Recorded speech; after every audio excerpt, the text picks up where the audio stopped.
భక్తుణ్ణి రక్షించుకోవడానికి ఈశ్వరుడు జోక్యం చేసుకుంటాడు. ఆయన ఎలా జోక్యం చేసుకుంటాడో మనకి తెలియదు.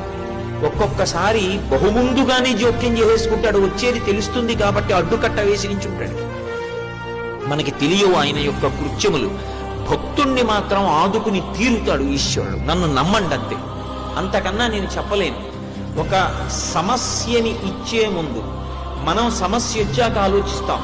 భగవంతుణ్ణి నమ్ముకున్న వాడి గురించి పరమేశ్వరుడు సమస్య ఇవ్వడానికి ముందు వాడికి పరిష్కారం ఎలా చూపించాలని ఆలోచిస్తాడు.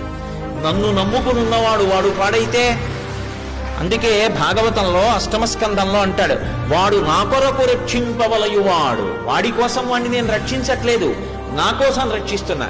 అటువంటి వాడు పాడైపోతే లోకంలో భగవంతుడున్నాడు అని ఎవడు నమ్ముతాడు? నమ్మడు. నేను ఉన్నాను అని నమ్మాలంటే నన్ను నమ్ముకున్నవాడు పాడవడానికి వీల్లేదు. వాడి కోసం రక్షించట్లేదు, నా కోసం రక్షిస్తున్నాడు.